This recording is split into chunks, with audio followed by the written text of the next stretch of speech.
Olá, boa noite, sejam bem-vindas e bem-vindos para a live de número 5 do Projeto Meros do Brasil, nosso TED Talks.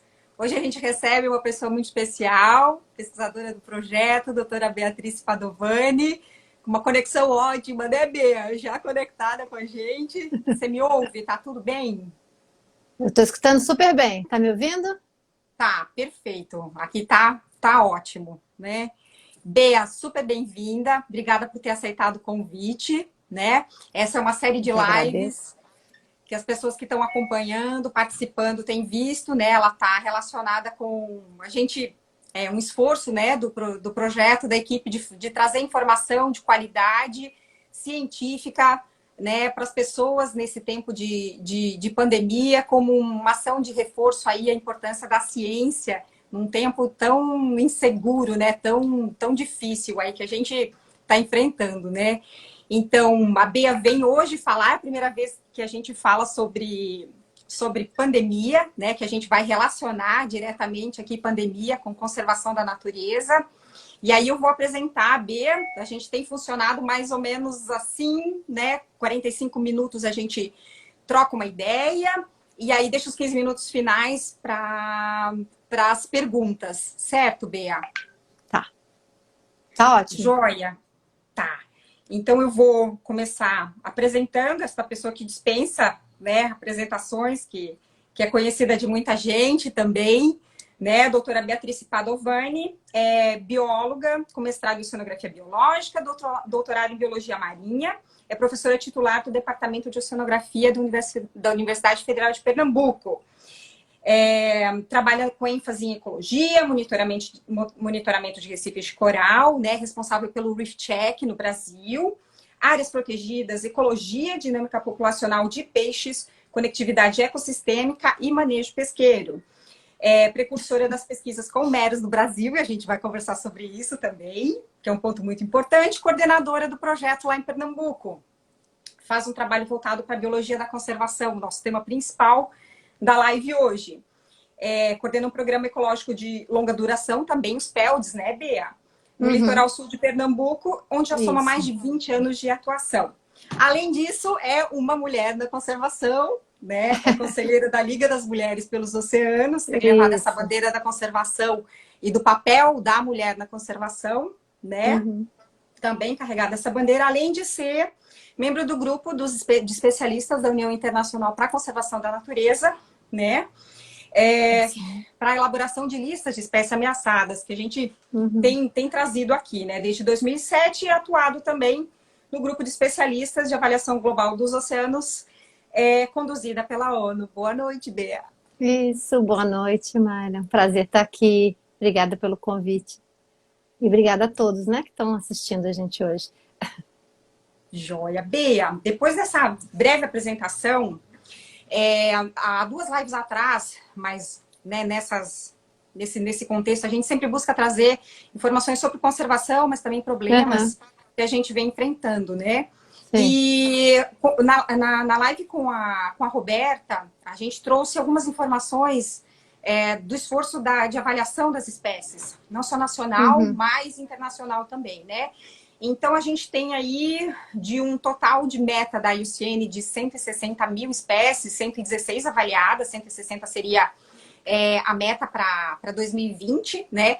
E desse percentual, 27%, que dá mais de 31 mil espécies, em alguma categoria de ameaça. Além disso, a gente tem umas estimativas da ONU que mais de 1 milhão de espécies podem entrar em ameaça em qualquer momento. A gente tem uma crise de insetos, a gente tem, né, veja, né, abelhas, mas não só abelhas. A gente tem um problema com anfíbios, né, que estão desaparecendo também. Então, parece que tudo começa meio que desmoronar e a gente começa a se dar conta de que a gente está fazendo parte de uma extinção em massa, e talvez Massa. a maior, né, segundo algumas linhas de A pensamento. sexta, né? Então, isso. Então, explica pra gente do que trata a biologia da conservação. O que ela é? O que ela é uma disciplina? Ela é um campo de conhecimento? Onde que ela surge no contexto, né, histórico? E como ela tem se desenvolvido no Brasil e no cenário mundial e no Brasil também. Uhum. Bom, a biologia da conservação surge mais ou menos na década de 70, com uma preocupação em relação à perda de biodiversidade, principalmente o desmatamento, né? Desmatamento de florestas tropicais, desmatamento pelo mundo afora, né? Mais com preocupação mais terrestre, mas surge nessa década com biólogos se reunindo e começando isso como movimento. Mas é também um ramo, né? É uma disciplina e é muito ligada à ecologia, né? Dessa compreensão de uma ecologia, mas que também já tem um viés não só observacional, mas também de interferência e de escolhas, né, sobre que rumos a gente deve tomar e que consequências esses rumos vão ter, né. Então, na década de 70 começou esse debate do desmatamento, dos perigos que isso tinha. No mar já é um pouco depois, mais ou menos na década de 90, e naquela época os impactos já eram, assim, falando um pouco mais do mar, né? Impactos que a gente vê hoje em dia, extinção de espécies, a pesca, a sobrepesca, né? A pesca além do limite máximo de captura, a gente teve vários colapsos. Se conectou? Foi. Putz, a gente Vocês fala estão muito. ouvindo, pessoal? Voltou? Todo mundo ouvindo? Acho que tá tudo bem, Bea. Tudo Tá? certo. Tá. Será que o sistema não gosta que fale muito? Bom, O tema, né? O assim. tema é tão atual, né? Sim, o Bom, pessoal tá aí dizendo que tá assim, ouvindo. tá ouvindo, que bom. Então, a extinção de espécie é um tema antigo já, assim, dentro dessas poucas décadas, né, que já começava isso. Na época que o movimento começou, Mária, a gente não tinha ainda dois problemas muito constantes de hoje em dia, que se somam ao estudo da biologia da conservação, que é mudanças climáticas, né, um tema também tão importante, tão urgente e tão ligado a tudo isso quanto a perda da biodiversidade, né, e a questão, assim, de alguns tipos de poluição novos, como, por exemplo, a poluição do plástico, né. Contaminação era muito falada por esgoto e hoje em dia a gente tem uma contaminação por uma série de outros componentes muito mais diversa e muito mais, talvez, disseminada e perigosa, né? Então, a biologia da conservação vem evoluindo nesse ritmo. E a avaliação de extinção de espécies é um processo que tem se mantido firme e constante, né? O IUCN tem mais de 60 anos aí de trabalho com essas listas, e é muito importante porque mostra para as pessoas, né?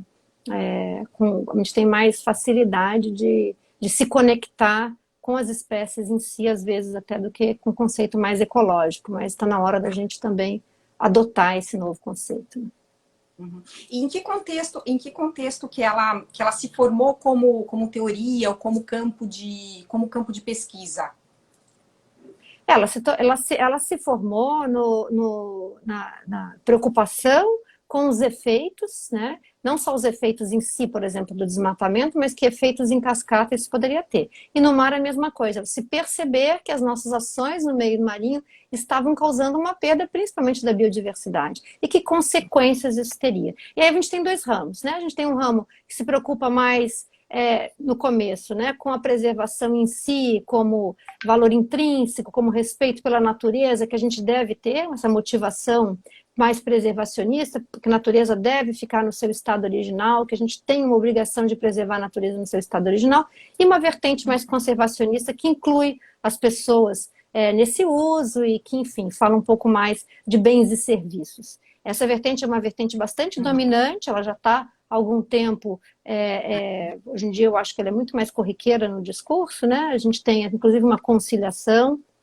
Aqui no Brasil, eu acho que a gente teve um momento do movimento muito de separação, da preservação por um lado, né? Ser mais excludente, não incluir pessoas, e hoje em dia eu acho que a gente tem uma conexão.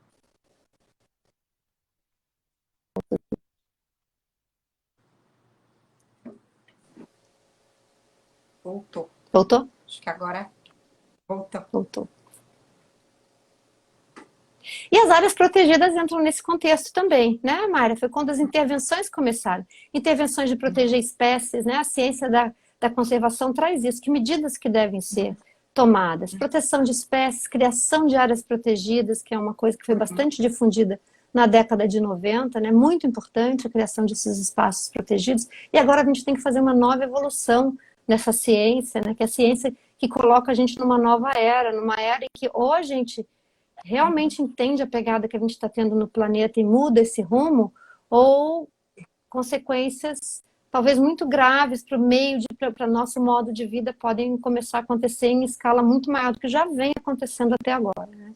E que também traz um pouco para a gente da justiça, da questão da justiça ambiental, né? De como que, num mundo desigual, onde a gente tem tanta diferença entre o poder aquisitivo das pessoas, entre as condições de vida das pessoas, e como que todos esses fatores que afetam a diversidade afetam também as populações e de maneira muito desigual também, né?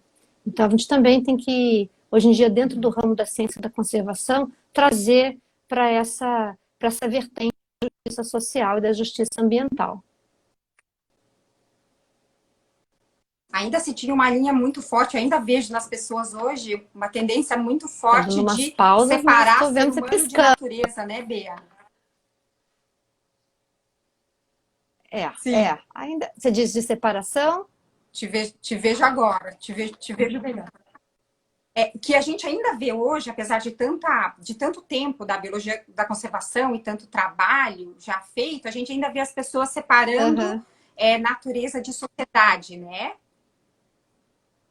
Como se não fossem, não houvesse correlações. Né? Eu acho que como se não fosse a mesma coisa, né? Eu acho que a grande mudança que a gente tem que fazer é a gente entender que existe o que hoje em dia até a ONU chama de One Health, né? Que é uma saúde única. A saúde nossa é a saúde do planeta. As coisas não são mais separadas, né? Você vê até grandes líderes religiosos falando isso, falando, olha, a terra é de vocês, né? Mas não é para acabar com ela, né? E nós estamos conectados da terra, né? Claro, o Papa fez um discurso muito forte, né? Que ele citou um ditado espanhol, que ele disse, né? Que Deus sempre perdoa, as pessoas perdoam às vezes e a terra nunca perdoa, né?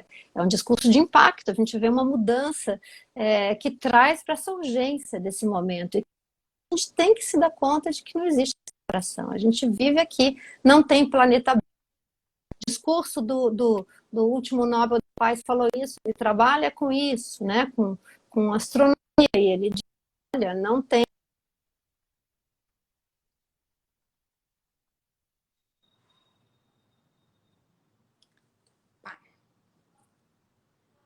Tivemos uma pequena pausa. Bea, você me ouve?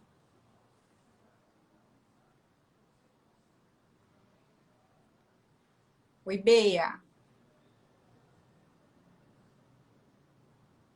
Pessoal, vocês conseguem ouvir a Bea?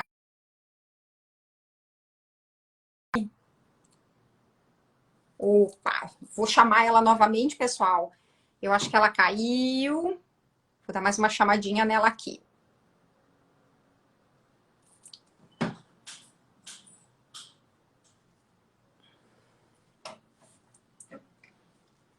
Já vamos retomar essa conversa com a doutora Bea, pesquisadora do Projeto Meros do Brasil, sobre biologia da conservação e as relações com a pandemia.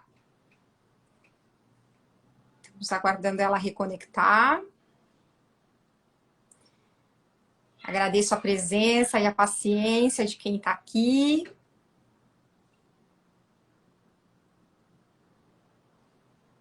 Isso aí, Matheus, não existe planeta B.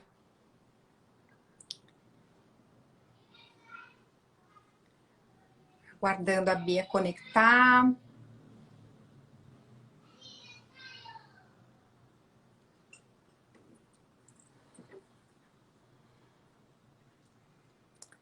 Vamos falar sobre meros também, tá na nossa pauta. Obrigada por quem fica no aguardo. Vou chamar ela novamente.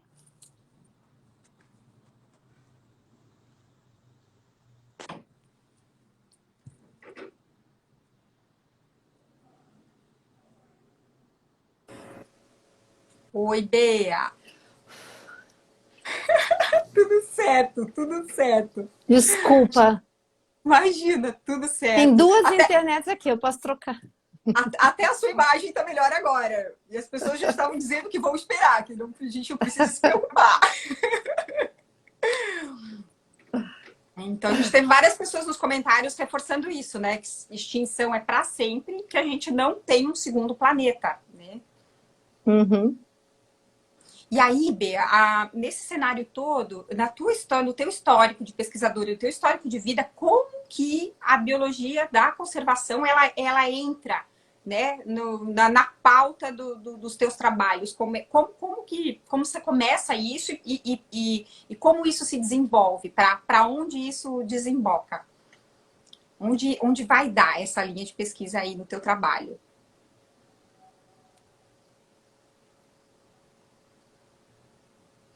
Tá, eu tô. Tá com lag na tua fala. Na minha não tá, não, né? Quando você Não, fala, chega depois. não, a tua tá ótima. Eu tô esperando. Então, bom, é,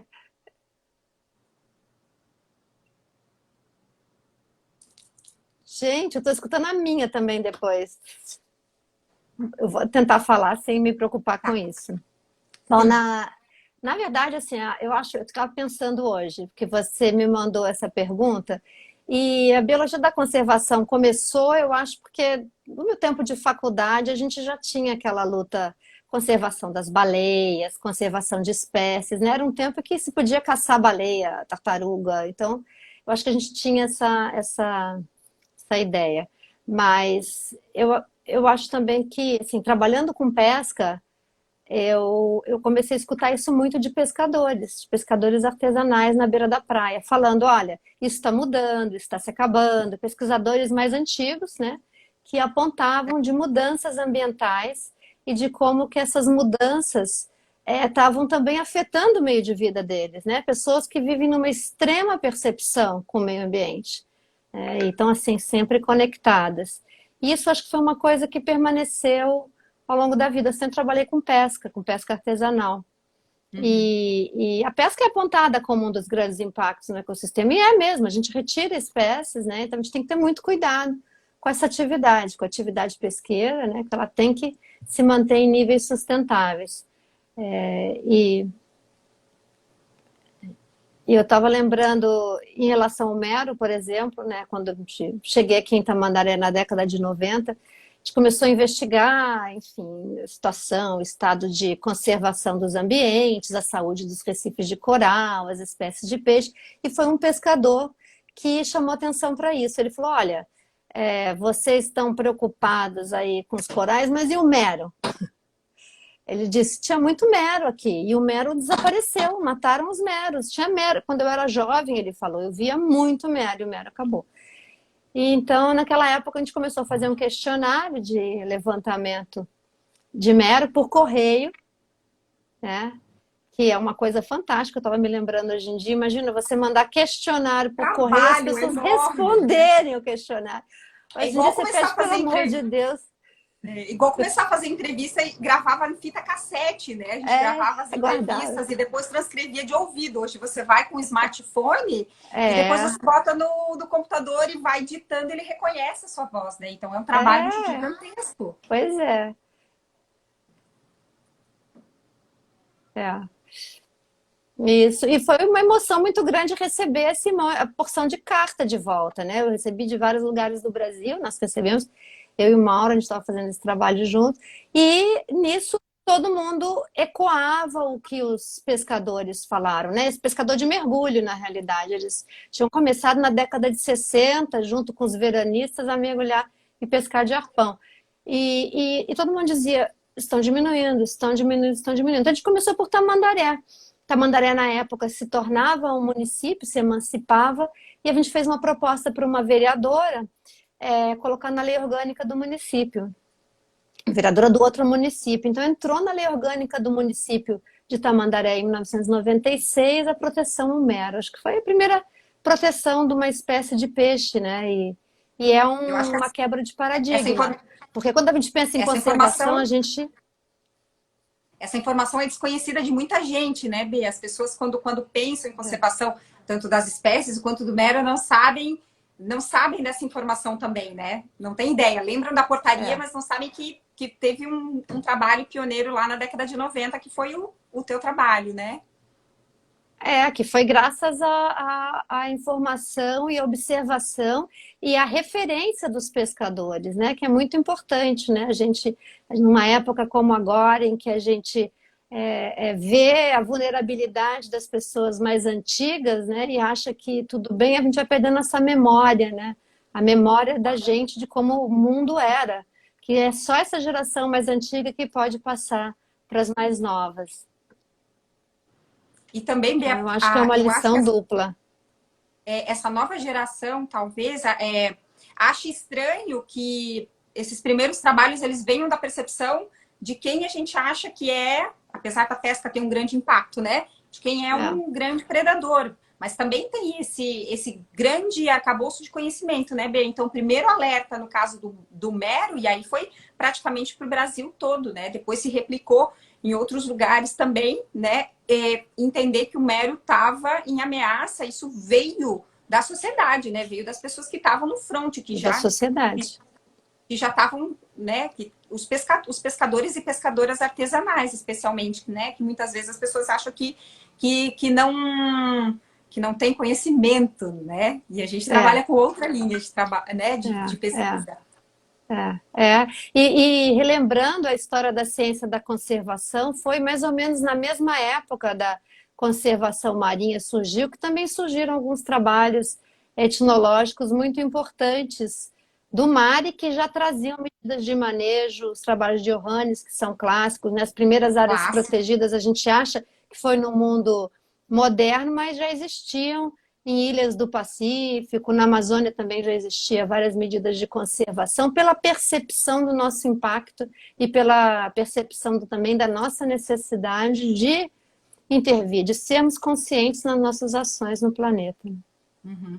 Eu vou pegar essa informação, Bia, que você falou que é muito importante, né? Que a gente está perdendo, e aí eu imagino que você esteja falando por conta da epidemia também, né? A gente está Sim, perdendo os nossos elders, né? A gente está perdendo a nossa sim. memória, a gente está perdendo os nossos idosos, que são detentores dessa memória por conta da pandemia. E E aí, achando que Bia, não tem problema isso, né?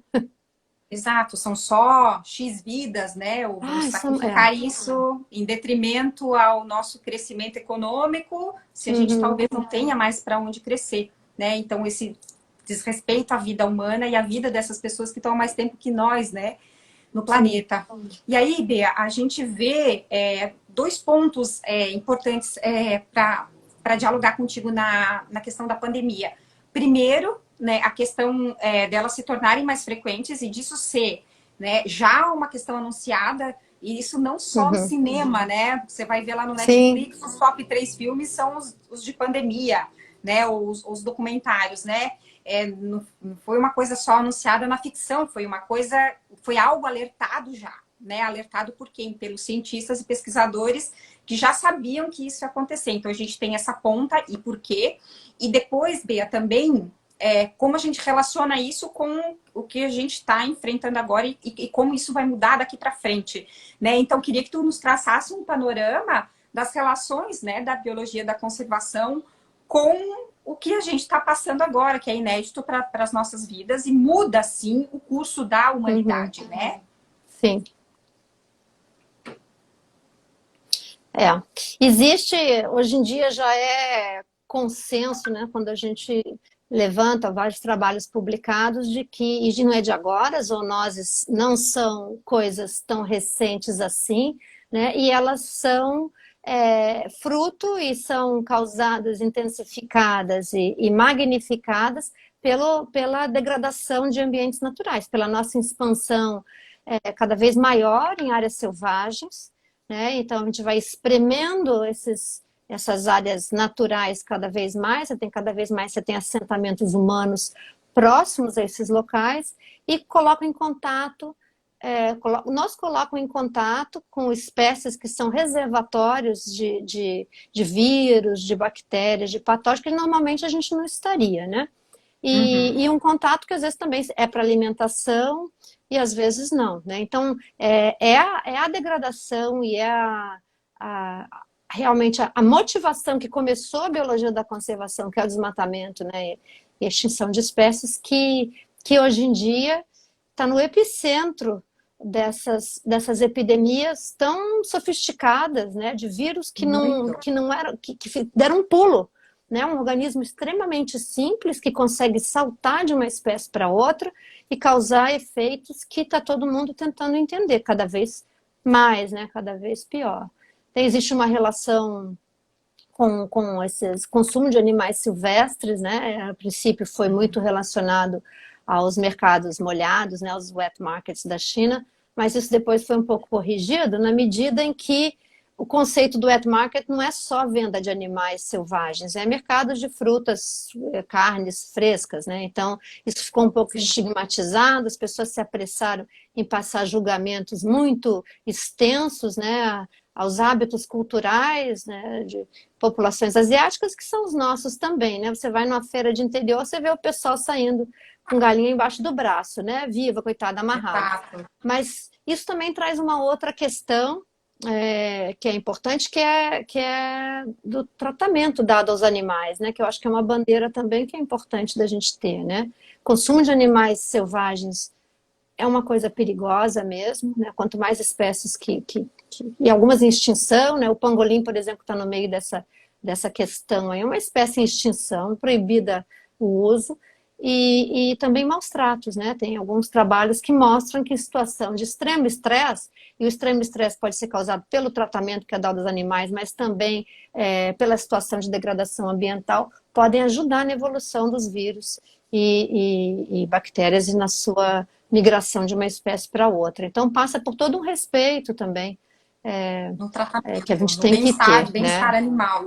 Isso seria bem-estar animal, Como um Bia? todo, né? Mas eu acho que a gente tem que também tentar sair desse julgamento passado, né? Como se alguém fosse inocente nesse planeta, né? A gente tem usado e abusado da natureza, né? De uma forma muito impiedosa. Então, eu acho que o que a gente tem que ter mais um entendimento de que nós somos parte disso também. E agora, Bia, e a gente fez uma prévia dessa conversa também, e tinha me ocorrido a questão de como a gente vê a percepção, especialmente nas redes sociais, que tem sido o nosso principal contato com Sim. as pessoas.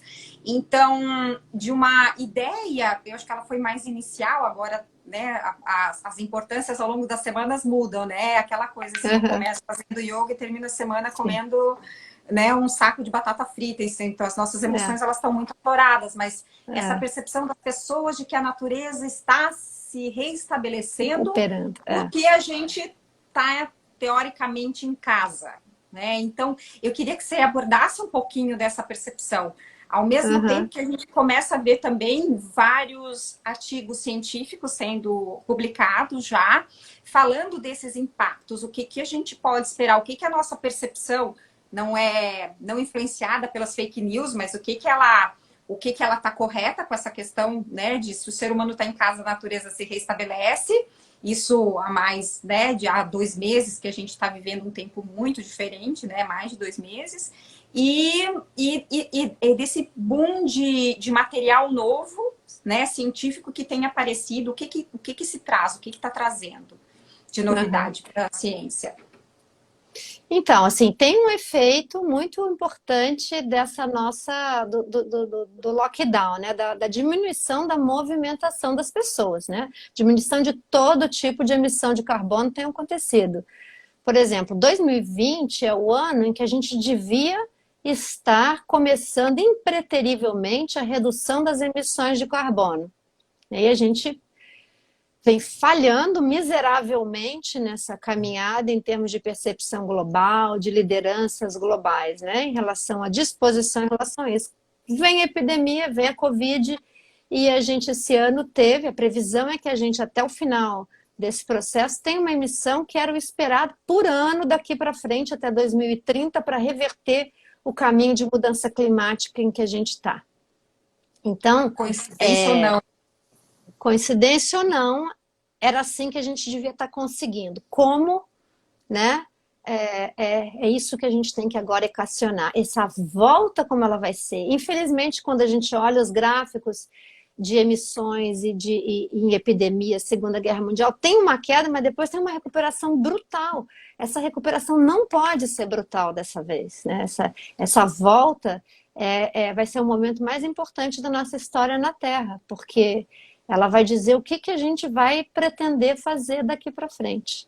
A gente conseguiu, pela nossa imobilidade, ter uma redução. Essa redução mal fez diferença na quantidade de carbono acumulado na atmosfera. A gente tem que continuar reduzindo para atingir as metas, né? Que é uma outra questão da epidemia muito forte. A importância da ciência, o IPCC está falando isso há muito tempo, né? O painel intergovernamental para mudanças climáticas, falando que 2020 era o ano crucial, que a gente tinha que, nos cenários mais otimistas, não poderíamos passar de agora a redução das emissões de carbono. Mudanças climáticas têm efeito em tudo, em biodiversidade, e esse ano, justamente, coincidentemente também, a gente está tendo ondas de calor na Terra, né?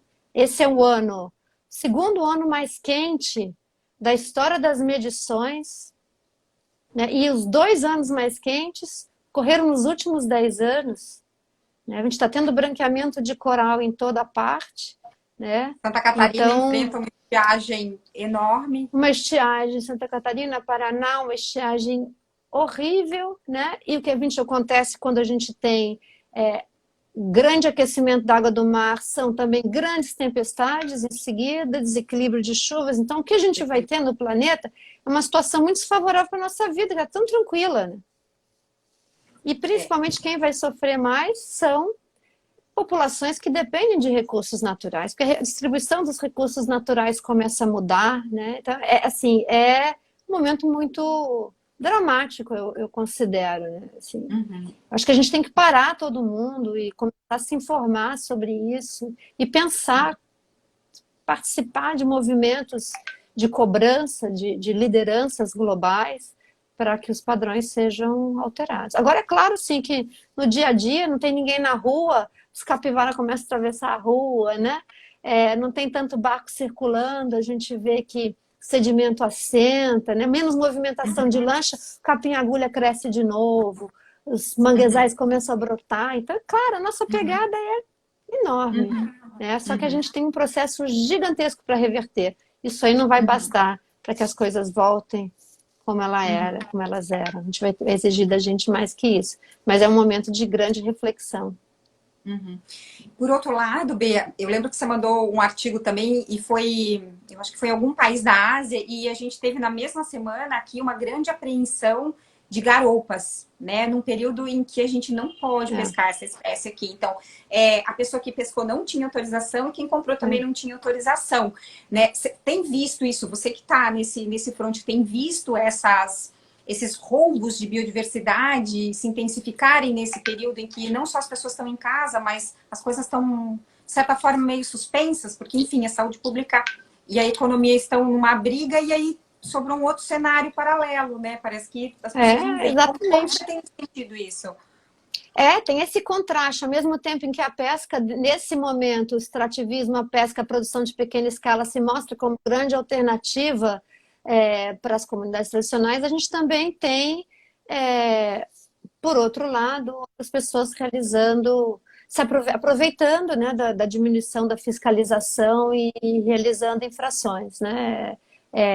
A pesca ilegal, não reportada, não regulamentada, é um grande problema, e nesse momento sem fiscalização, sem vigilância, infelizmente, né, a gente tem esse aumento aí. Quando vocês postaram lá no Mero, né, a grande apreensão das garoupas, a gente viu o que tinha acontecido no Sul, eu entrei na internet para olhar o que estava acontecendo no mundo. Isso está acontecendo em vários lugares, não é só aqui. Eu imagino a dimensão, é uma grande preocupação para algumas espécies que dependem de cada dia da ação de conservação que é feita para que elas permaneçam no planeta ainda, né? Tem muitas espécies que estão no fio da navalha, né, realmente. E, Bea, esses trabalhos que tem... Desmatamentos, né? Não vamos esquecer o que está acontecendo com a Amazônia, né? Com as leis que estão passando e que não precisa nem ir né? Enquanto a gente está aqui, né? Enquanto isso, na sala de injustiça, né? A gente tem horrores acontecendo que jamais poderiam estar acontecendo no momento desse. Então tem que estar sempre alerta também. E que a gente pode se manifestar, né, Bea? Mesmo que a gente esteja Com em casa, certeza. hoje a gente tem ferramentas para se manifestar. Você vê, a pressão social acabou de mudar a data do Enem, né? Que é uma coisa importante, é onde vão entrar os nossos futuros profissionais e futuros cientistas também, né? Então, outras causas podem ser adotadas e devem ser adotadas, mesmo que a gente esteja em isolamento social, né? Certeza. A causa indígena, né? Tão importante no Brasil e que a gente vê um retrocesso inimaginável. Quem que, né? Quando você fala, quando você começou a ver tanta coisa, né, da questão indígena, tanto progresso, ver isso para trás é uma coisa que eu, sinceramente, nunca imaginei. Ver isso que a gente tem visto nos últimos tempos mesmo, né? Desde de degradação, desmatamento, fogo e a mudança climática só piora isso tudo, mas a gente tem tido com certeza muitas causas que poderiam ser evitadas, né? Não são só incêndios não causados, a gente tem visto muito proposital, num momento em que isso jamais poderia estar acontecendo. De populações tradicionais que são responsáveis pelo cuidado direto, né, da floresta, da Sofrendo, terra, dos mananciais, né? Porque a gente às vezes pensa que não há uma conexão entre continente e oceano, né, Bea? A Bea é uma grande defensora, inclusive dentro do projeto, a gente não defende só uma espécie, né, Bea? A gente não defende só o não. mero, a gente defende os ambientes onde ele está, não é verdade? Com certeza, é um conjunto, né? É um conceito de solidariedade ecológica nesse mesmo conceito da saúde única, né? É um conjunto, não existe uma coisa isolada. O desmatamento da Amazônia, por exemplo, em certas áreas, causa furacões extremamente fortes no Caribe e acaba com os recifes de coral de lá, né? Ou causa enchentes no sul do Brasil e acaba com os ecossistemas de lá também. Então, quer dizer, a gente não existe causa sem consequência. Todas as ações têm sua consequência, né? Então a ciência já mostra isso. Isso não é mais uma teoria, enfim, hippie. Isso aí é ciência comprovando, ciência do que tem de mais moderno. Porque se tem alguma coisa que evoluiu, que hoje em dia a gente consegue mostrar, é o avanço científico dos últimos anos. O sistema observacional que a gente tem hoje em dia na Terra é tremendo. A gente consegue ver, consegue prever, consegue modelar e consegue avisar. A gente só não consegue fazer com que as pessoas escutem, né? Então a sociedade tem que ajudar nisso. A sociedade tem que começar, como você falou, pelas causas mais urgentes. Uma sociedade que não consegue proteger os mais vulneráveis, para que é essa sociedade? A evolução da espécie humana no planeta foi baseada nisso, na capacidade de, em grupo, proteção coletiva. Então essa é a retomada. A gente não pode ter um modelo de planeta que largue para trás cada um que se vire, né? Uhum. E Bea, existe futuro para a humanidade sem os meros? Existe futuro para a humanidade sem os anfíbios? Existe futuro para a humanidade sem os insetos, sem as florestas, sem os povos da floresta? Que é isso que a gente não consegue conectar ainda? Existe Não, futuro porque para você nós sem essas pensa espécies? quanto tempo nós estamos nesse planeta, né? Nós estamos aqui há muito pouco tempo. A gente é muito recente, a nossa civilização é um bebê. A nossa civilização, ela está aqui há pouco tempo e está causando esses efeitos todos. Na verdade, assim, quando a gente vê que os recifes de coral estão branqueando e a gente fala, vamos salvar os recifes. Gente, os recifes estão aí há milhões de anos. A gente vai salvar os bens e serviços que a gente percebe, mas mais que tudo são sentinelas, são alertas do que está acontecendo. Não vai acabar só anfíbio sozinho, vai acabar só anfíbio, o resto vai ficar uma maravilha. Está tudo conectado. Então isso aí é um sinal do que está acontecendo com outras coisas. São alertas, são indicadores extremamente importantes do processo em que a gente está. Então eu acho que o mero, mais do que tudo, Maíra, o mero é um símbolo da nossa disposição, né, em nos tornarmos conscientes, né? Eu já falei isso antes, né? Temos que nos tornar predadores conscientes. A gente está nesse planeta, a gente usa as espécies, mas a gente tem que mostrar que a gente é capaz de fazer um uso consciente, um uso ponderado, né? Uma espécie como essa, que tem um papel tão chave nos ecossistemas, né? O nome dele não foi dado pelos indígenas à toa, Itajá do Senhor das Pedras, né? É uma espécie que ela tem um papel ecológico importantíssimo. Quando ela cair, ela não vai cair sozinha. A gente tem que fazer tudo para conservar. A conservação do mero passa pela conservação dos manguezais. Onde a gente tem as maiores populações de mero hoje em dia são onde a gente tem os maiores manguezais.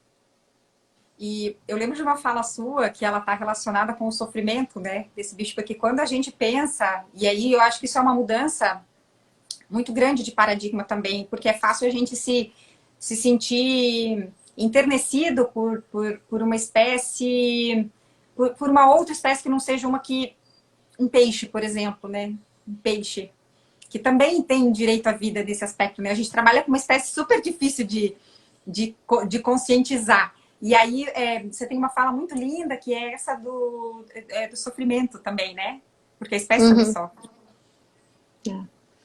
Toda espécie. Quem não consegue perceber isso nunca viu, né? E eu acho que quem vê um mero, e é por isso que o mero tem esse papel educativo, que a gente fala sempre, né? Quem vê um mero, quem convive, quem encontra, fica absolutamente fascinado, né? Eu acho que as espécies têm esse papel, né? A luta delas, a nobreza delas nessa luta diária pela sobrevivência e que provoca tantas emoções nos encontros que a gente tem, elas são agentes de sensibilização, né? O pessoal vê tartaruga nascendo na praia e fica todo mundo maravilhado. Quem mergulha com o mero e vê um mero, né?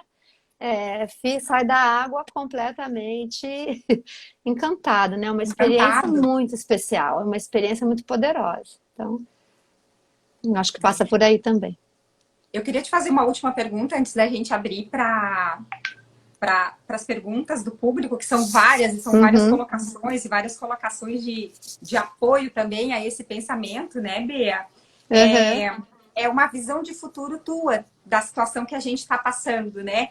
Para onde nós vamos e qual o papel da ciência?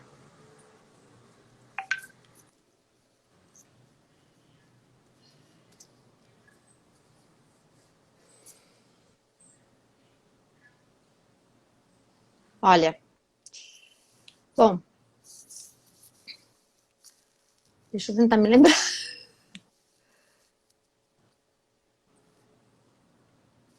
Eu acho que a gente já cobriu quase todos os assuntos, né? E a ciência tem mostrado esse tempo todo, dado todos os alertas e dado todas as soluções também, né? Eu acho que a gente tem aí ações de cientistas, inclusive voluntárias, como por exemplo o painel intergovernamental de mudanças climáticas, né, mostrando, fazendo modelagens, apontando os rumos, reajustando constantemente, né, o papel dos conservacionistas lutando pela última espécie, né, e a ciência mostrando o caminho para a vida, né. Inclusive a ciência tem se adaptado muito a isso, eu acho isso muito emblemático. Com a maneira como as publicações estão mudando agora, né? A gente tem agora no momento cientistas expondo suas publicações até mesmo antes delas serem oficializadas. Então esse caminho de urgência, esse caminho de união, eu acho que é o que mostra a predisposição da ciência para ajudar. A nova ciência que a gente tem que trazer agora, né? Não sei se o pessoal que está assistindo sabe, mas toda essa luta pelo coronavírus, ela precipitou um processo que é dos pré-prints, né, em que as pessoas colocam os resultados das suas pesquisas antes deles saírem e poderem ir para o currículo, né? Elas já estão expondo. Pode ser que uma pessoa na esquina tenha uma ideia de como fazer aquilo melhor e faça na frente, mas não dá tempo de esperar, né? Então eu acho que a ciência ela tem mostrado como ela caminha junto com a humanidade. Ela sempre caminhou com a humanidade, né? E ela hoje em dia ela é crucial. Com certeza o caminho é esse. O caminho é as soluções que a ciência pode trazer de restauração, de conservação.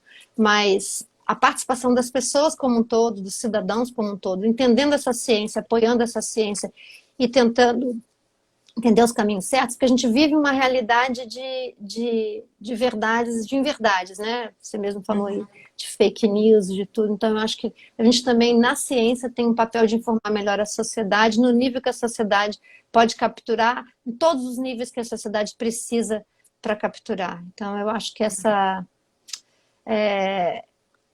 todos nós vamos ter que nos reinventar, e eu acredito que a gente tem um potencial muito grande. Eu acho que agora ou nunca mesmo, a gente tem Esse movimento já vem acontecendo já há algum tempo, esse movimento da aproximação da ciência com a sociedade, esse processo de abertura da ciência, esse processo também de mais e mais pessoas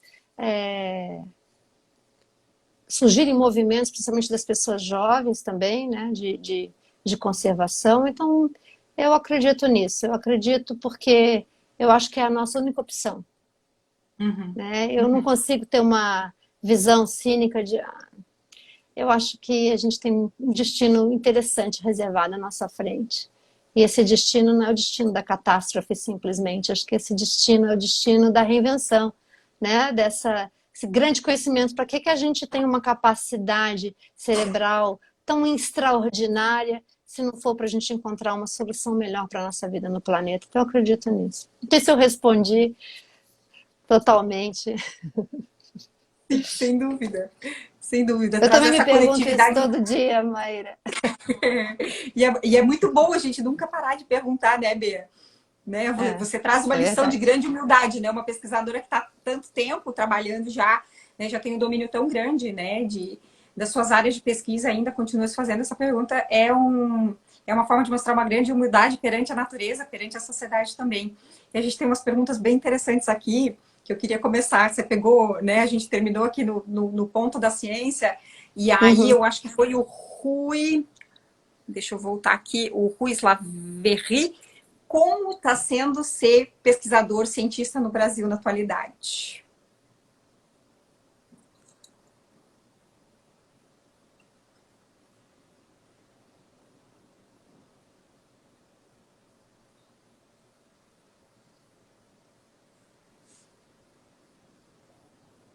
Você está com lag aí, né? Não, eu escutei, eu tô pensando. Olha, eu acho que a gente tem agora, existe, eu não vou dizer que não existe uma grande dificuldade, porque eu lido com muitas pessoas mais jovens, né, com pós-docs, com alunos de mestrado, de doutorado, e incentivar essas pessoas, Rui, é o grande desafio agora nesse momento, né? A gente tem que, eu acho que a dificuldade está sendo se manter nisso, mas eu acho que quem tem a paixão por isso não consegue fazer outra coisa. Então a gente tem essa vantagem, né? Então está sendo difícil, eu acho que a gente teve um momento de grande entusiasmo e que agora a gente está passando por uma dificuldade muito grande, mas a gente tem que hold on, né? Vamos segurar e vamos continuar aí na rede. Eu acho que isso ajuda muito, né? As redes de colaborativas incentivam muito as pessoas, né? Então a gente aproveitar os financiamentos que existem ainda, aproveitar as linhas novas que surgem, quando uma porta fecha, uma janela se abre, e assim a gente vai, Rui. Fácil não é, nunca foi, mas tá difícil. Mas é isso aí, a gente tem que continuar. Eu acho que tem muitas oportunidades. A gente não consegue pensar numa iniciativa como o Mero, né, Bea? Que está em 9 estados do país, que tem uma equipe de 50 pessoas, uma rede de colaboração de quase 90 instituições, realizado por 9 instituições, sem um apoio, sem um patrocínio, né? No nosso caso, é o patrocínio da Petrobras, pelo programa Petrobras Socioambiental, mas é também dessas redes que vão, né? Dessa rede de parceiros que vai ajudando, que vai colaborando, porque a espécie ocorre em basicamente todo o país, né? Então, a gente tem a necessidade de manter... e essas conexões, elas se reforçam também nos momentos de dificuldade, né? Então, a gente consegue resultados muito positivos nesse aspecto. É verdade, você respondeu muito bem. Inclusive, fazendo a retrospectiva, né, quando a gente pensa na Rede Meros, a imensidão enfim, dos caminhos, do networking que é formado, né? Então, cada vez mais eu acho que a gente está conseguindo ampliar, né, essas conexões, esses apoios e diferentes aportes e compensar outras perdas e continuar construindo, né? Então, eu acho que muito bem, é isso aí. Esse é um caminho. Bea, o Paulino Neto perguntou qual seria o estressor ecossistêmico mais crítico no qual devemos atuar e que não temos apoio governamental. Qual é o estressor mais crítico que não temos apoio? Isso, o ecossistema mais crítico que devemos atuar, mas que não temos apoio governamental. Olha, eu vou dizer uma. Não tem apoio nenhum. Eu vou escolher um velho e um novo, tá? Estressor ambiental, pensando no ambiente como um todo. Polu, Poluição, aporte de origem para o mar, tá? Aporte de origem terrestre para o mar, de esgoto, de plástico, de lixo, isso aí é uma batalha que nós estamos perdendo horrivelmente. A gente fala disso há anos, Há o décadas, estressor né? só aumenta e a gente não consegue resolver, né? Então, eu acho que a tolerância da gente tem que baixar bastante. Não tem que deixar de ser tolerante com esse tipo de poluição que a gente convive e que isso só piora.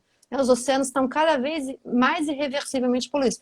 Eu não estou falando só de esgoto doméstico, também poluição de agricultura. E veja, no momento em que a gente regride com o desmatamento, né, com as regras para o desmatamento, isso é muito perigoso, porque a gente tem mais, e com as leis do veneno também, né? A gente não tem apoio governamental para diminuir esse tipo de poluição. Poluição de agrotóxico e poluição causada pelo solo desprotegido. Então, a gente precisa disso. Mudança climática nem se fala. Mas esses dois, com certeza, eu apontaria. São retrocessos super problemáticos. Tive que escolher um, né? Sim. Como é que é o nome dele? O Rafael? Ai, aqui, Paulino Neto. Paulino pediu para escolher um, Paulino, eu escolhi isso. Tá. O Fábio Uru pergunta como conseguir que as pessoas acreditem mais na ciência do que no Facebook ou WhatsApp? Eu ia dizer para ver as lives dos projetos, a gente tem tanta live boa, Isso, interessante, né? Vou fazer um jabá aqui, mas isso. vai lá, Bia. Isso, excelente, excelente pergunta, né? Eu acho que realmente isso aí que a Maíra falou já é um caminho, a gente está aqui se comunicando, trazendo informação, mas a gente tem muito que crescer nisso ainda, sabe, Paulino? A gente tem que melhorar nisso, a gente isso tem que ser parte da formação nossa na universidade, né? Desde do começo, aprender a se comunicar de uma maneira responsável, de uma maneira com conteúdo, né? E a gente vê aí algumas pessoas aí de destaque trazendo informação científica de qualidade e tendo adesões aí, por exemplo, da Covid, né? Tem o Átila, né? Lamarino, né? Que faz e traz uma informação tão importante, tão preciosa. Então a gente precisa aumentar isso cada vez mais. Acho que o caminho é esse, passa pela formação, pela qualificação e pela disposição de estar aí informando a sociedade como um todo e sempre, né? Junto ali em todos os meios e linguagens que forem necessários, né? Não adianta a gente atingir um público só também, a gente tem que atingir um público amplo, a gente tem que aprender. Eu vou para a última pergunta, Bea, e aí quero dizer que as perguntas que a gente não conseguiu responder aqui, a gente responde toda semana, fica lá no feed do nosso perfil no Instagram, tá, pessoal? O Rodrigo Franco pergunta qual é a principal ameaça para o mero?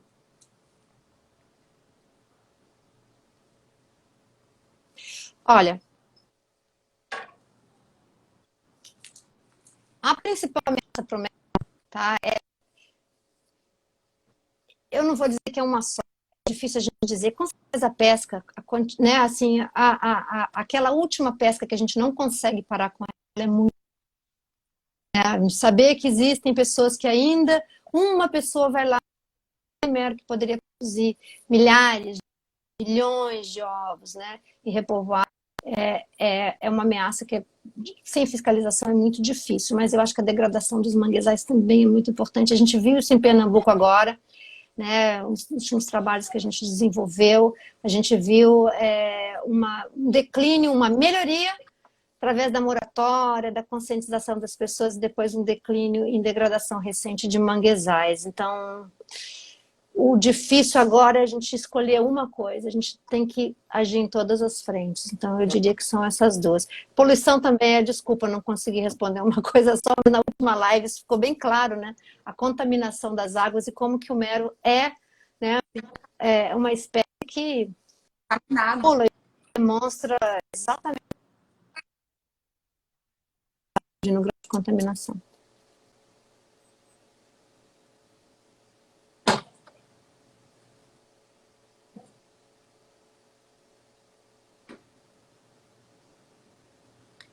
Oi, Bea. Oi. Você consegue me ouvir? Deu uma cortadinha no final da sua Consigo. conclusão. Eu falei que eu não Você pode consegui escolher uma repetir? só. Eu não, Ah, eu, sim, tudo certo. A poluição também, né? falei que a poluição também. Se fosse para escolher uma coisa Sim. agora, que é o mais fácil, eu acho que escolheria a proteção das espécies mesmo. Continuar, as pessoas terem essa consciência de que numa vasta parte da costa brasileira, essa espécie chegou num ponto que ela precisa ser protegida e a gente tem que dar essa proteção para ela agora, senão a gente não vai ter como reverter. Que bacana, Bea. Bea, a gente está chegando no finalzinho da nossa live. Eu quero te agradecer imensamente por ter aceito o convite, né? Nesse período que vocês também estão envolvidos em tantas ações aí, nesse front com populações tradicionais. Quero agradecer a todas as pessoas que têm acompanhado as nossas lives, que estão nessa live aqui hoje, que estão pela primeira vez, ou que já têm, né, já têm visto elas durante todas as 5 semanas que a gente tem feito esse esforço. E a equipe do Projeto Meros do Brasil, em todos os 9 estados desse país. Agradecer aos nossos parceiros, né? O Projeto Meros do Brasil é realizado pelo Instituto Meros do Brasil em parceria com a Universidade Federal de Pernambuco, lá com a BEA, Universidade Federal do Pará, Universidade Federal de Alagoas, Movimento Cultural Artimanha, Universidade Federal do Espírito Santo, a Sociedade de Amigos do Museu Nacional, Instituto de Pesca de São Paulo, Instituto Comar, aqui em Santa Catarina, e o Museu de História Natural Capão da Embuia. E mais uma rede de 88, 89 parceiros espalhados por todo esse país. Agradecer o nosso patrocinador, a Petrobras, que por meio do programa Petrobras Socioambiental mantém essa iniciativa viva e presente, né, no intuito não só de salvar os meros, né, mas com isso a manter a nossa manter a sociedade, né, manter a humanidade no que nos cabe aqui, no nosso expertise também nesse planeta, para que a gente possa coexistir, né, Bea? Esse é o nosso esforço Isso. também. Então, passo para você. Eu quero agradecer a você, agradecer o pessoal todo aí que organizou e agradecer o pessoal que está assistindo, né? Assim, super obrigada e tô vendo alguns alunos meus aí que vocês têm paciência ainda de me assistir. Obrigada a todos. Beijo para todo mundo e isso aí, gente. Estamos juntos, vamos em frente, que a luta é grande, mas a gente tem disposição. Obrigada, Bê. Espero Obrigada. que os teus ensinamentos hoje possam refletir, né, nos corações de muitas pessoas aí, para que elas se juntem com a gente, né, nessa tarefa que é a conservação da natureza, né, de todas as formas que as pessoas possam, de casa, do jeito que ela puder, e que todo mundo se cuide nesse período, né, e que possa manter aí um mero de distância, lavar bem as mãos com água e sabão, usar álcool gel, máscara, se proteger e da forma que for possível também ajudar iniciativas e pessoas que estão no front hoje, que estão mais necessitadas. Tá certo. E olha, depois também, quando a gente colocar as respostas, posso colocar alguns links de artigos, né? A gente acaba Ótimo, lendo muito Bê. material interessante para todo mundo. A gente está aprendendo o tempo inteiro, então acho que também colocar lá para o pessoal que tiver interesse de ir além, né? Perfeito, perfeito. A gente super agradece. Uma boa noite para todo mundo, boa noite para você, Bea. E a Para gente se você vê na próxima também. semana, mais um Mero Talk. Vamos estar Tchau, lá. Bea. Tchau, tchau. Obrigada. Tchau, obrigada. Tchau.